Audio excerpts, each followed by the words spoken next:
Is one ruined city worth the price of an army? This is the question echoing through the shattered streets of Pokrovsk, a city that has become a symbol of both devastation and stubborn resistance. Here, the cost of war is measured not just in territory, but in lives, futures, and the very soul of a nation. In eastern Ukraine, the battle for Pokrovsk has become the defining meat grinder of the war. Day after day, soldiers endure relentless shelling, close-quarters combat, and the constant threat of death. The city's defenders cling to the ruins, turning every street and building into a fortress, while Russian forces press forward with overwhelming numbers. For 18 months, Russia has poured men and machines into this single objective, turning a thriving industrial hub into a smoldering ruin. Once a center of industry and life, Pokrovsk now stands as a testament to the destructive power of modern warfare. Its factories and homes reduced to twisted metal and ash.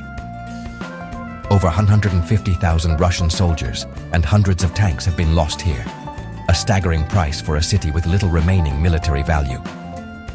The fields and streets are littered with the wreckage of armored columns and the graves of those sent to capture a prize that now seems almost meaningless. The Kremlin's obsession with Pokrovsk is a self-inflicted wound, exposing the core weaknesses of Russia's military strategy. Brute force over tactical brilliance, mass over maneuver. Commanders push forward, driven by political pressure rather than sound military judgment, sacrificing men and machines for a hollow victory. The city's logistical arteries are severed. Its industrial heart stopped, yet the Russian war machine grinds on, driven by political imperatives that defy military logic. Supplies run thin, reinforcements arrive exhausted, and the infrastructure needed to sustain an occupation is gone. Pokrovsk is proving to be a graveyard not just for Russian soldiers and equipment, but for the very idea of Russian military might. Each day, the myth of invincibility erodes, replaced by the grim reality of attrition and loss. The world is watching as an empire bleeds itself dry for a pile of rubble, a symbolic conquest that could ultimately cost it the war. In the ruins of Pokrovsk, the fate of Russia's ambitions and the resilience of Ukraine are being written, one shattered building at a time. Since mid-2023, Pokrovsk has not known a single day of peace. Relentless bombardment has turned daily life into a struggle for survival, with explosions shattering families and homes. Russia's goal seems not just to capture the city, but to erase it from the map. Ukrainian defenders have faced a numerically superior enemy, repelling wave after wave of assaults in a landscape of craters and debris. Russia has massed 150,000 troops for this offensive, a throwback to Soviet tactics that accept colossal casualties for minimal gains. As winter approaches, heavy fog cloaks the battlefield, favoring Russian infiltration and forcing Ukrainian troops to be on constant alert. The psychological toll is immense, but the defenders' resolve remains unbroken. The 18 months of hell are far from over. They are simply entering a new, more treacherous chapter. In 18 months, Russia has advanced just 39 kilometers toward Pokrovsk, at the cost of over 150,000 casualties. Thousands of soldiers are lost for every kilometer gained, as the Kremlin pushes its forces into a relentless meat grinder. Professional troops have been replaced by poorly trained conscripts, thrown into battle with minimal preparation. The strategy: overwhelm Ukrainian defenses with bodies regardless of the cost. Small squads are ordered to cross open fields into Ukrainian artillery and drone fire, only to be replaced by the next wave. This is not strategic patience, it's military failure, a war of attrition Russia is ill-equipped to sustain. The initial plan for a swift victory has devolved into a bloody struggle for inches of ground. Pokrovsk exposes the limits of Russia's brute force approach and the heavy price of its imperial ambitions. Pokrovsk is now one of the greatest tank graveyards in modern history. Russia has lost at least 582 tanks here, forcing it to pull decades-old models from storage. These outdated tanks, lacking modern armor and systems, are sent into battle against advanced Ukrainian anti-tank weapons, a suicide mission. Russian commanders repeatedly order unsupported armored assaults, making them easy targets for Ukrainian ambushes. Drones spot columns from miles away, funneling tanks into kill zones where they are picked off one by one. The open terrain and layered defenses have rendered traditional tank warfare obsolete. The tank catastrophe at Pokrovsk is a brutal lesson in the realities of 21st century warfare.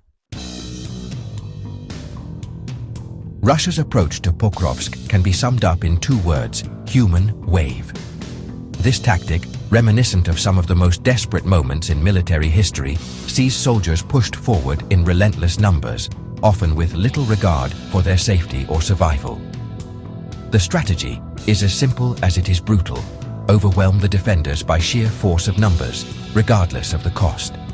Lacking tactical finesse or modern coordination, commanders send small groups of infantry on near-suicidal charges across open ground, often just to force defenders to reveal their positions. These attacks are rarely supported by adequate artillery or armored vehicles, leaving the soldiers exposed to devastating defensive fire.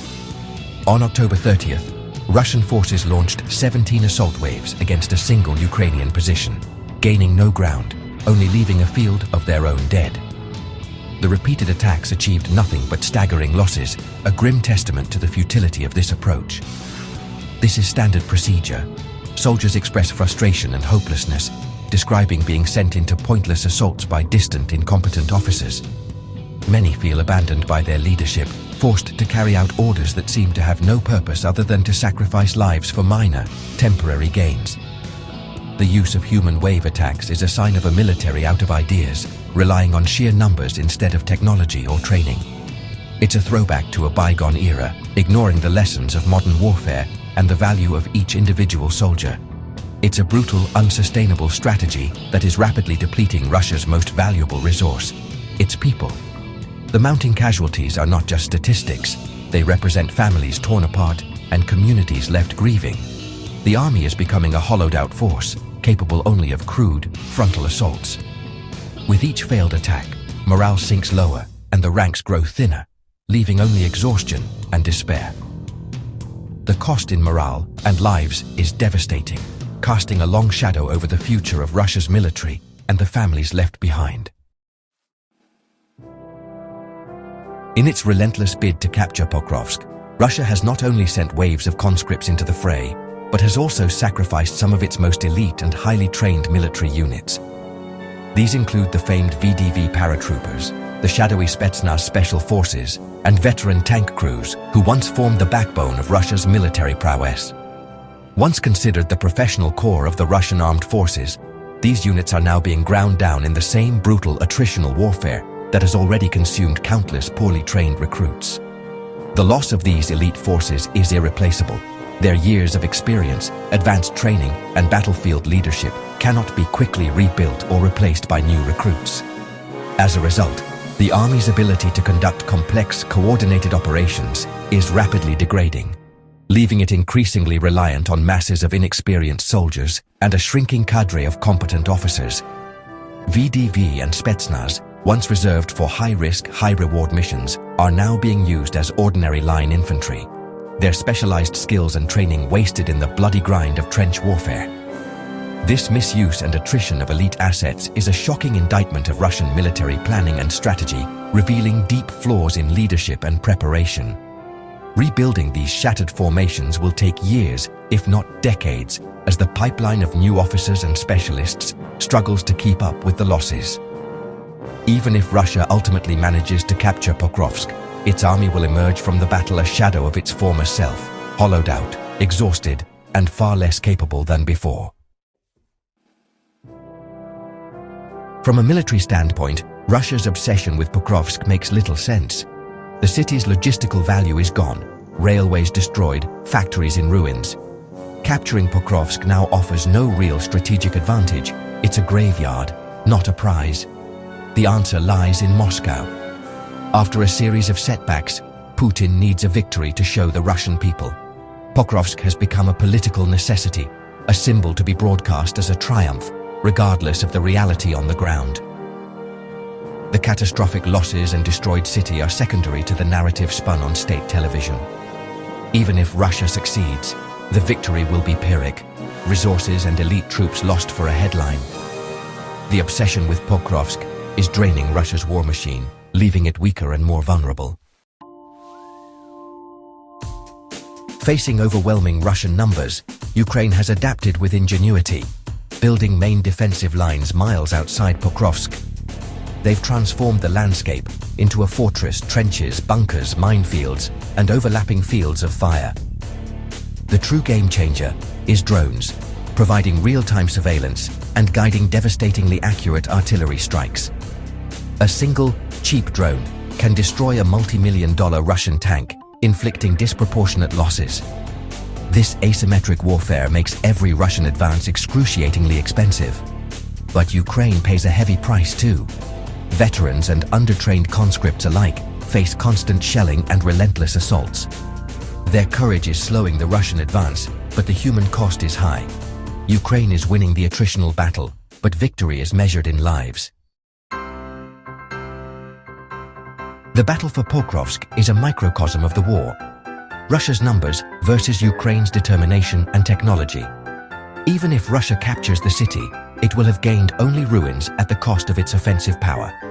The losses in elite troops and equipment are unsustainable, crippling Russia's future military capability. For Ukraine, the defense is a painful sacrifice, but it's turning the Russian offensive into a slow bleed. Every day the battle drags on, Russia is weakened further. The outcome of Pokrovsk will shape the war's next phase, either a collapse in Russian morale or a hollow, costly victory. In the mud and ruins of Pokrovsk, the future of both nations is being forged, and Russia's imperial dream may die for a city that cost it everything.